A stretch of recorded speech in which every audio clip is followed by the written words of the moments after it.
Hey, what's up? It's Miss D, and this is your video review for Unit 4, the Renaissance.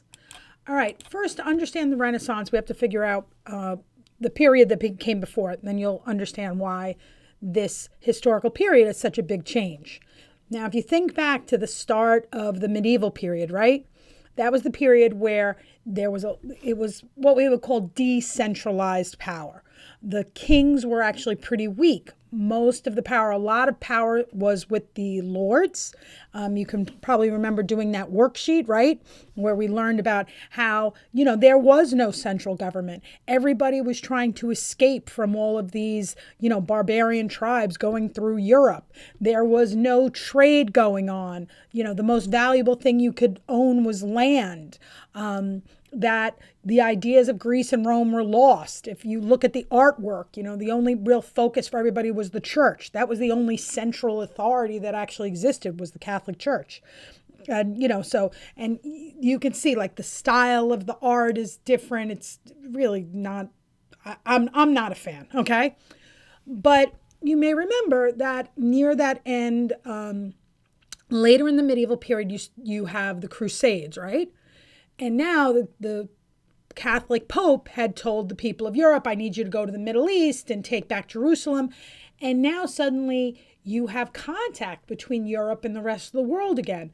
These ideas of Greece and Rome make their way back to Europe, in part because of the Crusades, as well as because of the fall of Constantinople, as well as, the start of trade, that you start having more contact between Europe and the Middle East. And remember, the Middle East, as opposed to Europe, where the fall of the Western Roman Empire had seen, the loss of these Greek and Roman ideas, and they were completely lost. In the Middle East, they still held on to that. You may remember the Islamic Golden Age. They held on to all those books. They held on to all that learning. And now that knowledge is making its way back to Europe again. In addition, remember, you had the bubonic plague, the Black Death, which had a huge impact on Europe, right? Killed off a lot of people. Suddenly, the value of labor goes up, and now you start seeing the rise of, again, cities and towns, and like I was saying, the growth of trade and the creation of wealth, and so on and so forth. So like I said, this is where you start to see that shift. So what we find in that kind of very late medieval period, some people say late medieval period, some people call it like the Renaissance period, but this idea of the Renaissance is this period, this idea that it starts in Italy, this age where you start to rediscover those ideas of Greece and Rome, that you have this new age of more secular thinking, that everything is not focused on the church, everything is not focused on the sacred, it's focused on the secular, on people, right? This new philosophy of humanism, that human beings have the ability to grow and to improve themselves by learning, that you have more independent thought, that people start questioning things. Again, that rediscovery of Greek and Roman ideas, we can see that reflected in the art, that the art it looks so different, right, from that piece of medieval art I just showed you a moment ago, that you can even start to see the human form, that, the bodies are much more realistic. And of course, this Renaissance starts in Italy because, again, Italy's got the most contact because of its trade, but also it's got the most wealth. Paying for all this art and this new architecture is very expensive. And Italy had the wealth to kind of invest in this.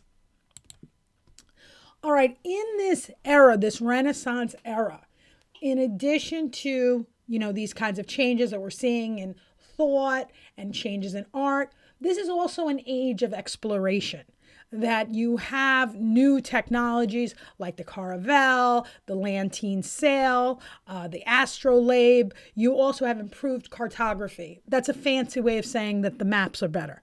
But all this new technology is going to allow for exploration, really ocean exploration. Again, the Mediterranean Sea is easy to cross, but when you start trying to cross the Indian Ocean, you start trying to cross the Atlantic Ocean, these larger voyages, you need this kind of improved sailing technology. So what happens is Europe really starts exploring the African coast and starts going past Africa, actually into the Indian Ocean. And later, we're going to see with Christopher Columbus, he's actually going to cross the Atlantic Ocean. All right. Now, this age of exploration that Europeans are going to start going past Europe and start to explore new areas, this is going to lead to the development of colonies, of this interest in, taking over territory and establishing colonies. And the colonies exist basically so that the mother country, the colonial power, which usually is the European power, but not necessarily, but usually it's a European power, ends up becoming more wealthy. That is, you establish these colonies, especially colonies in what they refer to as the New World. We would say it's the Western Hemisphere, but in the Americas, you have these new colonies. And again, the point of a colony is not to make the people who live in the colony rich. It's not to keep the wealth and kind of build businesses in the colony. The goal when you're establishing a colony, according to mercantilism, the whole point of having a colony is to make sure that wealth goes back to the mother country. It's going to go back to the colonial power.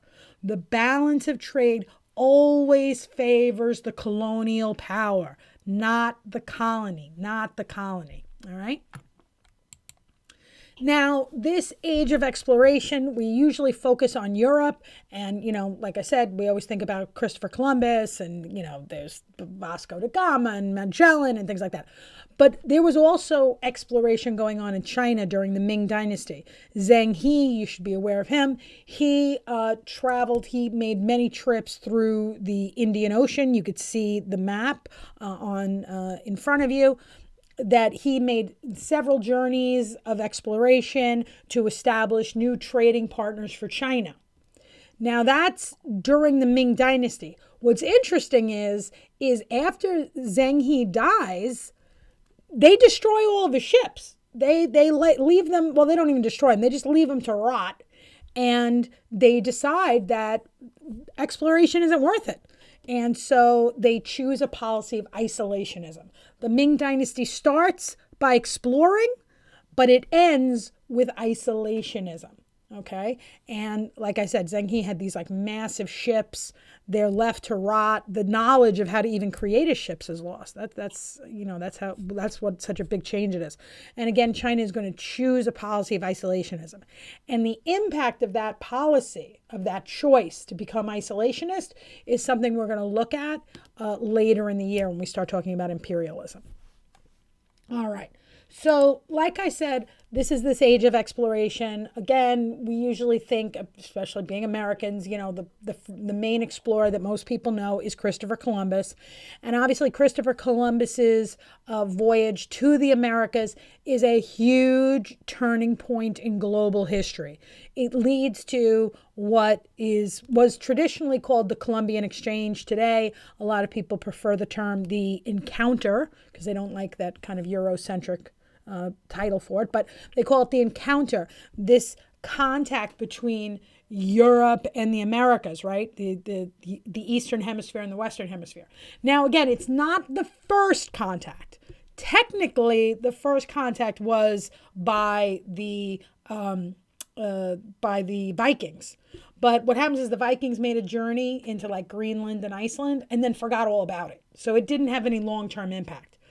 But Columbus's journey absolutely has a huge long-term impact on the world. It changes everything. Remember, you have this is the encounter. If you ever see this graphic, those kind of two arrows, that this exchange, this is the ultimate example of cultural diffusion, where new foods are introduced to the Americas. Food from the Americas is introduced into Eurasia, and then significantly diseases from the Eastern Hemisphere are brought to the Americas with terrible, terrible results. It wipes out upwards of 90% of the native population of the Americas. All right, and again, once you have this encounter, what ends up following is the colonization of the Americas by Spain. Okay. Now you may remember Christopher Columbus was actually an Italian, but his voyage was paid for by Ferdinand and Isabella, which were the king and queen of Spain. So the main explorers were actually Spain and Portugal in this era. And in the Spanish colonies, you have the rise of the encomienda system. That these conquistadors, remember these conquerors from Spain, are going to come to the Americas. They're searching, remember, they're God, gold, and glory, right? And they're going to come to the Americas. And again, with this idea that they're going to establish colonies. And again, their goal is to make themselves and to make their mother country, the European power, very, very wealthy. And in the Spanish colonies, we see the rise of the encomienda system. Again, the encomienda system, you can see the people on top are Spanish. The people on the bottom are black and native. And that's the idea. The black and native, well, first they start with the native population, but as they die out, they start bringing in African slaves they started bringing over, I should say, enslaved Africans, with the express purpose that these people are going to serve as a labor force to create raw materials that can make Spain more rich. And Spaniards come over. The people with the most power are Spaniards born in Spain. The second class is basically Spaniards who are born in the colonies. But those are the groups, the Creoles and the Peninsuleres, hold all the wealth, all the power, and they are able to basically enslave and force to work for them the natives and Africans. To make themselves and to make their own country wealthy. All right. And like I said, the conquistadors are going to conquer the native people of Spain, including the Incas and the Aztecs. Those two civilizations are going to be destroyed by Spain. All right. And as I said, at first the Spaniards first try to enslave the Native Americans, but they end up dying out pretty quickly. And so they bring in a new labor force of Africans, enslaved Africans. And this is going to lead to the rise of what we call the transatlantic slave trade. Now, you remember from class, there was slavery. Africans were exported all over, the world, basically. They were traded. And then, as I said, that's what's going to lead to what we call the African diaspora. That's why there's people of African descent all over the world. But we're not, and we talked about the Indian Ocean trade. We talked about how enslaved Africans were brought into the Ottoman Empire and so on and so forth. But really, we're going to focus on that transatlantic slave trade. If you look at the graphic on top, you can see that very, very wide, super wide arrow going across the Atlantic Ocean. And Africans were enslaved Africans were shipped across the ocean because they needed this very cheap labor force to create these raw materials in the Americas. And this is going to lead to the rise of what we call the triangle trade, where, enslaved Africans are brought across shipped from Africa to the Americas in order to create raw materials that can be shipped to Europe. Europe can use the wealth from those raw materials to create manufactured goods and then trade those manufactured goods for more slaves who go across to the Americas to produce more raw materials, and so on and so forth. And that's basically the triangle trade in a nutshell. And these enslaved Africans, especially in the Americas in this era, are primarily used on sugar and tobacco plantations. And you remember from class, the conditions there were absolutely and just utterly brutal. In addition, not only to the negative effects that the enslaved Africans experienced, but also the African continent itself this transatlantic slave trade had a horrible negative impact on the continent long term. It brought long-term economic disaster. We see power shifts that a lot of the kingdoms, the great civilizations on the interior of Africa lose power, and power ends up shifting to the coast because that's where the slave ships would pull in. And, the whole focus of the economy shifts from, manufacturing or agriculture or anything to now, enslaving other people. All right. So with that, and again, one of the only people, or one of the records we have of somebody in that time period speaking out about the brutality of the Spaniards, about the brutality of enslavement, is Bartolome de las Casas. He was, again, a monk. He was a contemporary of Christopher Columbus. He lived during that same period. And he was horrified and disgusted by the brutality of the Spaniards against the natives. And so he wrote a book, The Destruction of the Indies.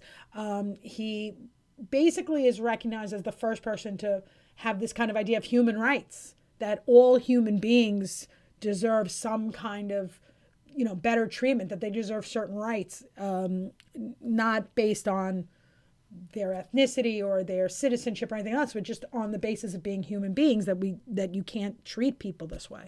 And again, he's a voice of anti-slavery. At first he's against the enslavement of natives, but later he also expands to be against African slavery as well. And he writes letters to the Spanish king, and, there are changes to the encomienda system because of his work. I don't know how effective it was, but he did have some kind of impact to it. All right. And as I said, this kind of focus on mercantilism, of increasing the wealth of the monarchs of Europe, we see that, but we're also during this era seeing the rise of capitalism, this idea of a commercial revolution, that the way business gets done is very, very different. You may remember when we were talking about the early Middle Ages, we talked about manorialism, that, basically the main economic system was that serfs grew the food and gave it to the Lord and so on and so forth. But now, during this Renaissance period, we're starting to see the rise of business in a much more modern view of business, that this rise of capitalism, that business owners run businesses to make themselves wealthy, to get a profit. Merchants and bankers, so merchants being people who buy and sell goods, bankers who just literally just hold on to your money for you, right? Who make investments and so on. They start gaining more status, they gain more power during this era, because again, trade and developing wealth becomes much more important during this era, becomes a much bigger deal. And they have to create things like insurance companies, create joint stock companies, which, we still use these ideas, they still exist today. So this is what starts to happen during this Renaissance period, that really it's a change in the way business is done. So like I said, during this Renaissance period, there's lots of changes going on, huge changes going on in Europe. We've already talked about the rise of humanism, the fact that, you have new Greek and Roman ideas, the fact that you have the encounter and all the impacts of that, the change in the way business is done. But one of the biggest changes that happens during this era, the biggest new idea that we get, is change when it comes to religion. The big change that happens is the Protestant Reformation. Again, it's a huge turning point in history. Martin Luther ends up writing a list of 95 things that are wrong with the church. One of the major issues he has with this is with the sale of indulgences. You may remember the Catholic Pope wanted to raise money, and so that's what ended up happening. One of the ways he could make money is by selling these indulgences, which would basically guarantee you your forgiveness for sins and get you right into heaven. But just overall, the Catholic Church during this era was very, very corrupt. It had a lot of problems. And there had been people who insulted, who criticized the church before. Just so you know, Martin Luther is not the first person to do this. What's different about Martin Luther is when he puts his list up on a church door, it doesn't just stay on the church door. This list ends up, because of the printing press, his ideas can spread throughout Europe. In addition, he can call for people to say, you know what, instead of trusting the church to tell you what the Bible says, you should read the Bible yourself. Before the printing press, that wasn't an option. People, first of all, most people were illiterate. And the reason why you were illiterate is because you couldn't afford books. Books were way too expensive. They were out of, there was no way most people would have them. Only the super nobility, super ultra rich might have a book. But now with the use of the printing press, suddenly literacy rates go up and you can actually have a Bible. You can have access to Bibles and make your own call. So this Protestant Reformation, remember the word Protestant comes from the idea of protest, right? It's a protest against the church, people calling for changes there. And this Protestant Reformation starts with Martin Luther, but this idea spreads to a lot of different people. And there are people like Calvin and, the Huguenots, many, many different ones.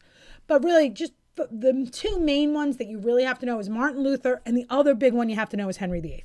Oh, I wrote Henry VII. I'm missing a number. Sorry, let me fix that right now. That's Henry VIII. Oh, I was down one. Okay, Henry VIII. Henry VIII is an interesting, he's an interesting figure in the Protestant Reformation because his big motivation was he wanted a divorce and the Pope wouldn't give him one. And so he ends up making a break with the church. The Pope said, I'm not going to grant you a divorce. He said, forget it. Then I'll start my own church. And he has, with the support of Parliament, he makes the decision to start the Church of England. And it's a different Protestant religion, right? Today we would call it the Anglican Church, but back then, you'd also call it the Church of England. And instead of answering to the Pope and having the Pope as the ultimate authority for the Church of England is the king. The king is now the head of the church.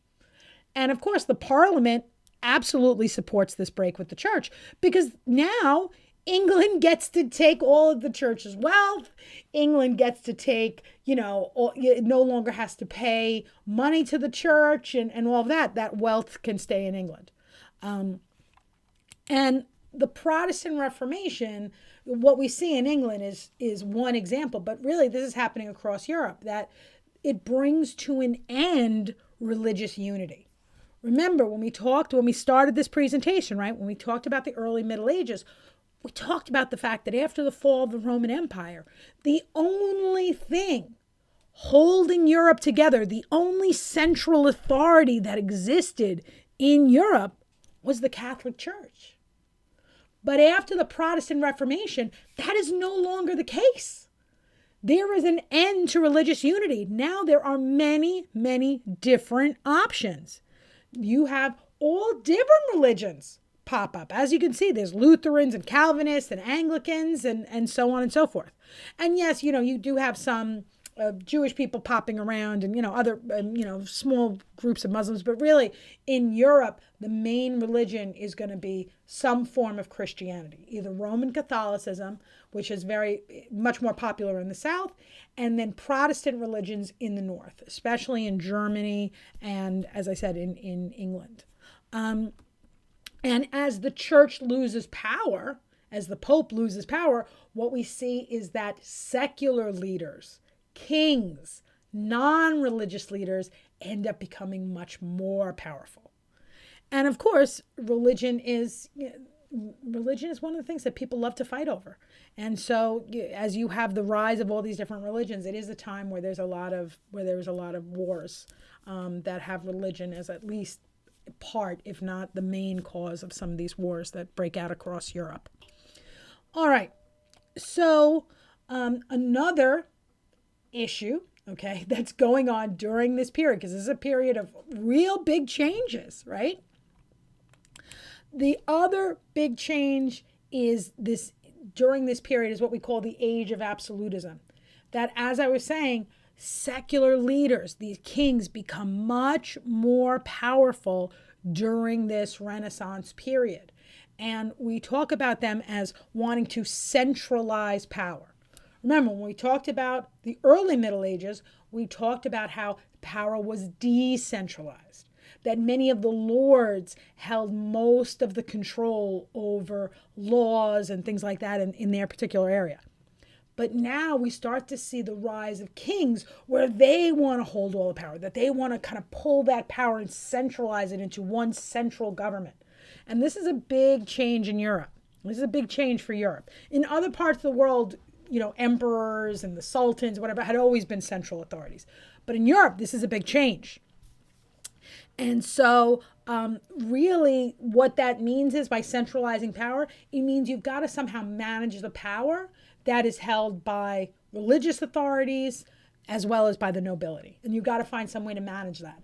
And so what we did in class is we looked at all these different ways, different kings kind of, the different techniques that they used to make themselves more powerful and either reduce or kind of, again, either reduce the power of these other groups or somehow bring these people, and bring them to the king's side so that they become the supporters of the king's power.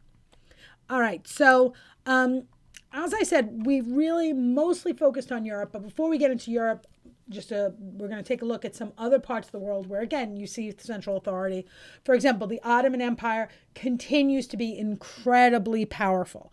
The Ottoman Empire lasts until World War I, so it didn't go anywhere.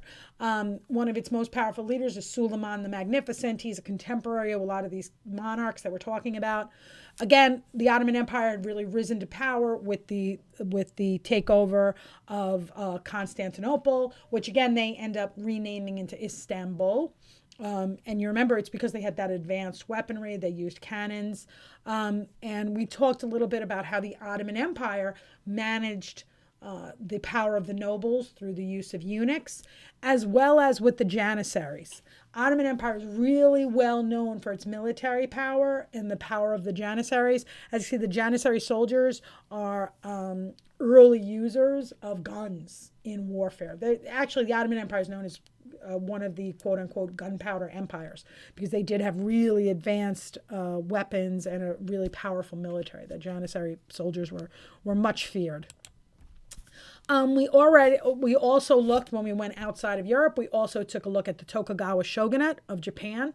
Remember, Tokugawa shogunate was really, really interesting because remember I was telling you that for Europe, right? Europe made this change from feudalism to now very different kind of social and economic systems, right? Things are starting to the feudal system really broke down, and we're starting to see it come to an end in Europe. But in Japan, feudalism is going gangbusters. It's still fabulous there. And remember, Japanese feudalism looks very similar to European feudalism, right? The landowners in European feudalism are called lords. In Japan, they're known as daimyo. In Europe, we have knights. In Japan, they had samurai. But the same difference, right? What happens is under the Tokugawa shogunate, they decide to keep feudalism. They maintain that very structured social classes and the differentiation and all those different roles in society. That they keep. The change is that the shogun becomes much more powerful. Just like in Europe, the shogun also centralizes power. So in Europe, the king, the monarchs are centralizing power. In Japan, the shogun is centralizing power. And the way the shogun did it is through the hostage system.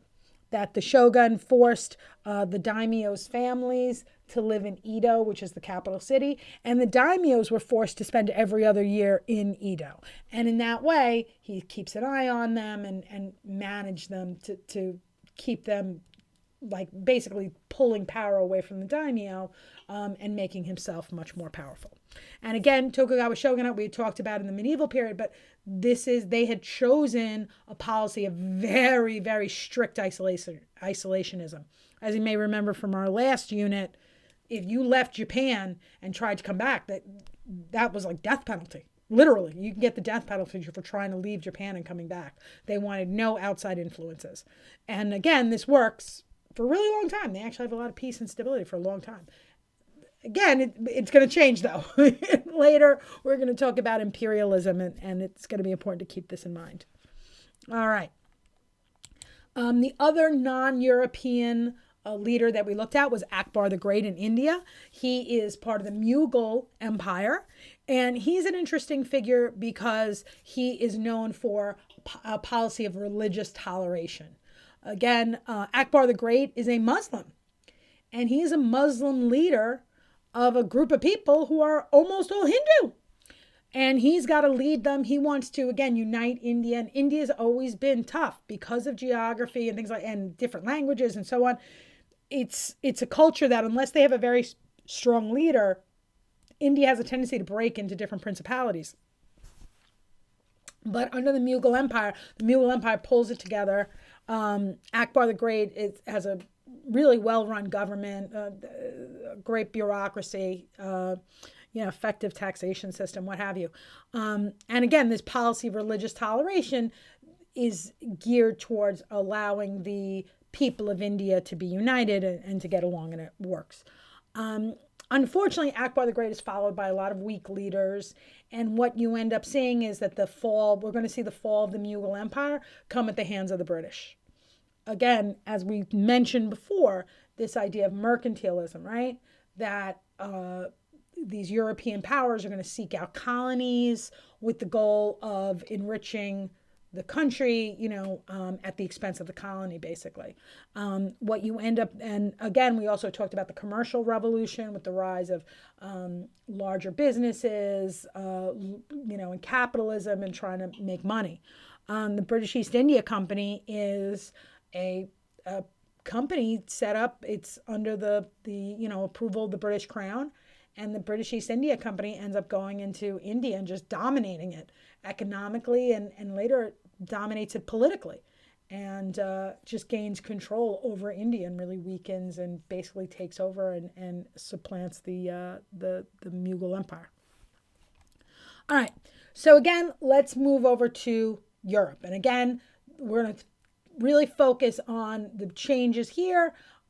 As the monarchs of Europe seek to centralize power. This is coming as a result of, again, the power of the Catholic Church is weakened, feudalism is starting to fall apart, so we see the monarchs of Europe trying to centralize power and gain power for themselves. One of the big philosophies that arise during this era is the idea of divine right of kings. That in Europe, the kings argue that they are monarchs because they have the authority to rule. Their authority to rule comes directly from God. And that authority to rule stays with their bloodline. That, you're the king and your son will be king after you. And it doesn't, if you die and your kid is 5 years old, he could be a knuckle-dragging moron. It doesn't matter. He has divine right of kings. And so this is a very powerful idea in Europe. We then looked, we could take a look at Spain. So if we look at the Spanish monarchs, we mostly focused on Ferdinand and Isabella, and understanding their rule or the effect they have. Again, you got to remember, Ferdinand and Isabella are the ones who, are in charge of Spain. They rule Spain at the end when the Reconquista finally ends. Remember, the Reconquista was a 700-year battle to take back Spain from the Islamic Empire. So they are on the throne as the Reconquista ends. They are also the ones who sponsor Columbus's journey across the Atlantic Ocean. And so really Ferdinand and Isabella are responsible in a sense for the encounter, the fact that the Conquistadors of Spain go to the Americas and all of the changes that they bring to the native people, which I'm sure the native people were not happy about. The rise of the encomienda system, all of that comes as a result of the leadership of Ferdinand and Isabella. In again 1492, the same year that Christopher Columbus arrives in the Americas, is the same year that Ferdinand and Isabella have the Jewish expulsion, that they force any Jewish person living in Spain to leave. Remember, when Spain was part of the Islamic Empire practiced religious toleration, but the Spanish crown does not. And then later there's also going to be the Islamic expulsion and so on. Now, King Ferdinand dies in 1516. I believe the Queen died before him. So it's not during their reign, but really, again, you can think of it as, just one more kind of effect of the encounter and the conquistadors and all that you're going to see the fall of the Aztec Empire, the fall of the Incan Empire, all of those great empires, all those great indigenous empires of the Americas will fall to the Spanish. All right, next, take a look at the Italian peninsula. Again, all you got to do is look at that map. And you got a piece of land that has that much water access, they're doing trade. It's a no-brainer, right? If you're by water, you're perfectly positioned to do trade. And for for the Italian peninsula, which is split up into different principalities. So again, they're different city-states. So all of these different colored areas kind of have their own government, have their own leaders. Same culture, they all speak Italian and stuff like that, but they all have different leaders. These different principalities get very, very, very wealthy from trade and from manufacturing. And again, we looked at, how we saw, I believe it was Florence, that had a lot of trade with the Ottoman Empire, in pepper and things like that, and just incredible wealth coming into the peninsula. And as a result, this is why Italy is where the Renaissance starts, because it has all of this great wealth to invest in art and architecture and all that. In addition, the Italian peninsula is also where Niccolo Machiavelli writes The Prince. You may remember the book The Prince, right? We looked at the children's version of it, but I remember The Prince, where, hey, it's better to be feared than loved, and, you never lack a reason to not keep your word. Feel free to lie to people. Do whatever you have to do. His book, The Prince, it's called The Prince because it's written as basically an advice guide to these princes of, these different Italian city-states. He was actually writing it for one of them. I can't remember which one it is. I think it was Florence or whatever. But he was talking about these experiences and looking at the most effective leaders in the peninsula and what they're doing to get and expand their own power.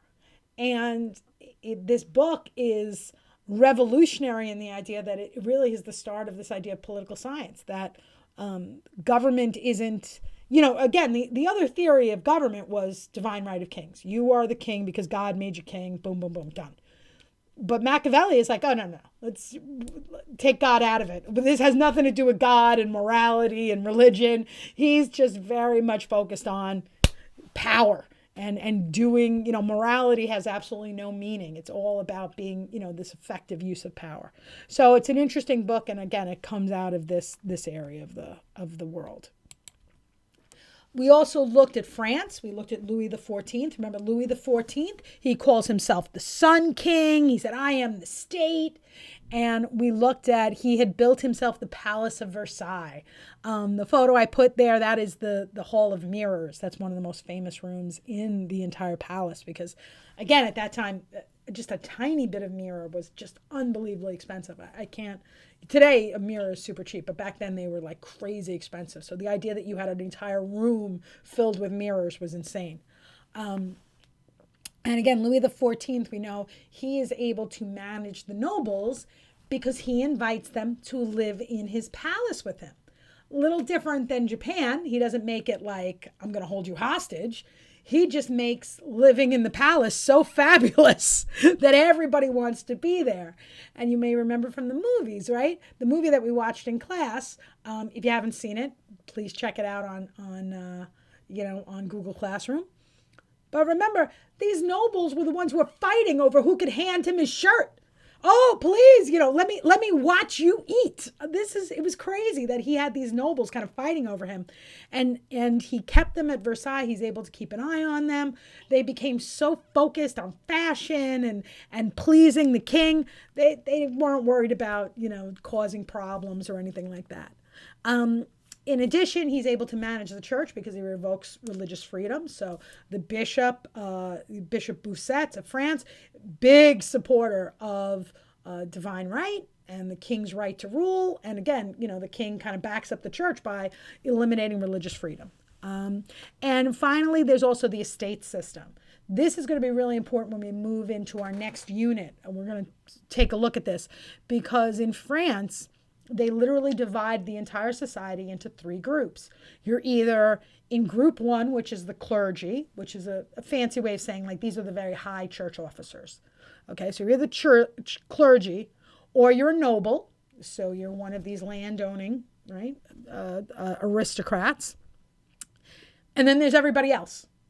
And so what happens is the top 3% of the population are incredibly rich and incredibly powerful and live this wonderful life, and they pay zero taxes. Meanwhile, the rest of society, which includes peasants, middle class, what have you, they pay all the taxes. So again, this is going to keep the nobles happy. This will make them supportive of Louis XIV, but it's going to make the rest of society really, really upset. And we're going to take a look at the effects of this estate system in our next unit. Okay, next we took a look at England. England's really interesting because it's very different from the others in that England is one place where the nobles actually maintain and grow their power. Most of the other places we've looked at, the nobility is kept pretty weak. But England was a little different. Starting in 1215, you have the signing of the Magna Carta, where the nobility rise up against King John. And they force him to sign this document where the king gives up the right to, he says, okay, I'm going to create a parliament and you guys will raise money and, I won't put you in jail unless, there's a law involved. And this idea that you could actually limit the king's power, like that's very revolutionary. And that's what comes out of the Magna Carta. Now, it wasn't too strict. Like I said, it's really an important document.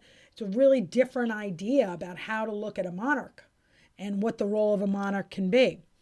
However, and most kings kind of, at least at a minimum, paid lip service to it, but, treated the nobles with some level of respect and allowed them to advise them and so on. Until you get to, King James I and his son Charles I. They really ignore the Magna Carta. They are pretty abusive to the nobles. And what ends up happening is Charles I is the nobles actually rise up against him. You may remember they gave him an opportunity. They said, sign the petition of right. And he ends up signing it, but then ignores it. And this leads to the English Civil War. And again, as you can see from the picture, the English Civil War ends up, Charles I loses his head. He gets killed. And so the king is executed. The king is overthrown. He's executed. And they go without a monarchy for a while. And they end up having a dictator. But then after the death of the dictator, which was Oliver Cromwell, they end up restoring the monarchy. They bring the monarchy back. They choose that. However, what ends up happening is later there's issues, again, involving religion. There's conflict over Christianity versus Protestantism. Again, as you could see, don't forget, we talked about it earlier about how Henry VIII, in 1533, he had broken from Rome, and starting in that mid-1500s, England had been a Protestant country. Okay, so England has been a Protestant country, and that conflict over religion, that's going to lead to basically the Glorious Revolution. The king is going to step down from the throne.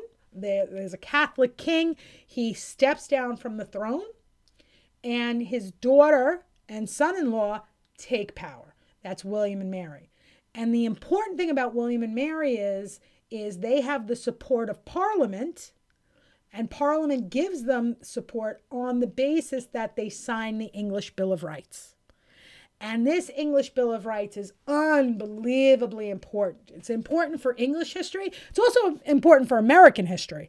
It's important globally because it's just a significant document. It has a lot of importance for America because, again, we're a British colony, so we kind of inherit this history. But the English Bill of Rights is really revolutionary because it is a much stronger control on the king's power. It really truly limits the king's power much more so than the Magna Carta did. And with this English Bill of Rights, it really strengthens the power of Parliament and basically sets up Parliament to have more power even than the king. And the Parliament, when it starts during this era, Parliament is really only made up of nobles. But later, Parliament will expand, and the protections offered by the Magna Carta, by the English Bill of Rights, will be expanded not just to the nobility, but to all citizens of England, of the British Isles, right? The United Kingdom. So, again, these are just the Magna Carta and the English Bill of Rights are just landmark, really important, game-changing documents. This idea that you can limit a king's power. Again, the rest of Europe believes that the king gets their authority straight from God. The idea that you would take God's representative and say, no, you can't do whatever you want. I can limit you. That was really revolutionary, and that's a really big step that we see in England. And we're gonna build on this in 10th grade. We're gonna take a look at this, the impact of this kind of idea. All right, and last but not least, we're going to talk about Peter the Great, all right? And you should remember we looked at all those documents, right, about Peter the Great. And he's a really interesting fellow in that he inherits the Russian throne. He is known as a Tsar, and you could see that spelled either a C-Z-A-R or T-S-A-R. It means the same thing. A Russian Tsar just means king. So Peter the Great ends up taking control of Russia, and he decides he is going to modernize and westernize Russia. Again, the country had been kind of cut off from the rest of Europe because it was under the control of the Golden Horde, which was, part of the Mongol Empire, and just was really, and it didn't have the Black Death, the bubonic plague really didn't come into Russia as much. So basically, while the rest of Europe is experiencing a renaissance, Russia did not. Russia is still, back in the early Middle Ages until Peter the Great kind of pulls the society kicking and screaming into this more modern Renaissance thinking.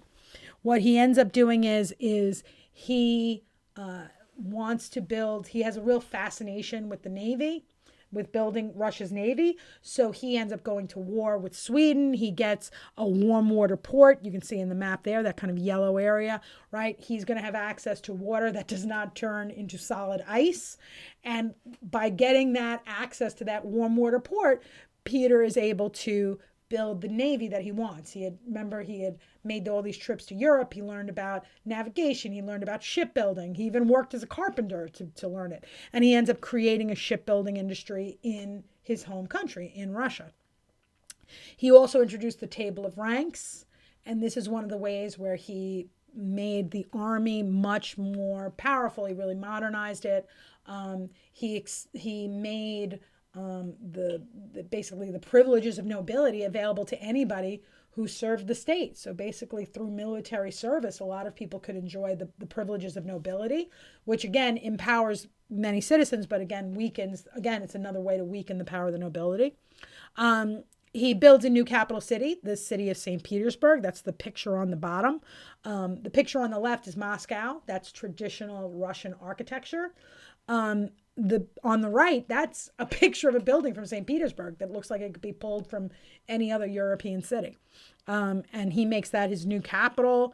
He really changes the nobility of Russia. He makes the nobility of Russia much more westernized in the way they dress, the way they did their hair. They couldn't even have beards. The way they speak, a lot of them ended up speaking, they didn't even speak Russian. They would speak different languages and what have you. Now, the problem is he really focused on the nobility. He did not introduce a middle class. Now, a middle class this is your merchant class. These are your businesses. These are your business people. And, as opposed to, for example, the Italian peninsula, right, where they do a lot of trade, where you're gaining a lot of wealth because of industry. That's the work of the middle class. That's the middle class that's really focused on that. Russia doesn't have that. He did not build a middle class. The other thing he really doesn't have is, or the other problem he has is, it really creates a cultural split. He was focused on that kind of giving the nobility of Russia access to Western culture and really Westernizing and forcing them to adopt Western style clothes and attitudes and all of that. But he really only focused on the nobility. So the rest of the society is kind of left behind. The rest of the society stays Russian. And so it creates this kind of split where you're going to have the czar and the nobles really out of touch with the rest of society. And that's going to cause some long-term issues. So again, it's something to keep in mind, because in 10th grade, when we start looking at the communist revolution of 1917, that a lot of these issues are really, they're going to come to a boiling point. Okay, and these are the issues that are going to come to play and really enables that type of revolution to take place. Okay, with that, we are done. I hope this video review was helpful. All right, so good luck, and I will see you. Well, some of you are taking the test Tuesday, and some of you are taking it Wednesday, so I will see you then. Bye-bye.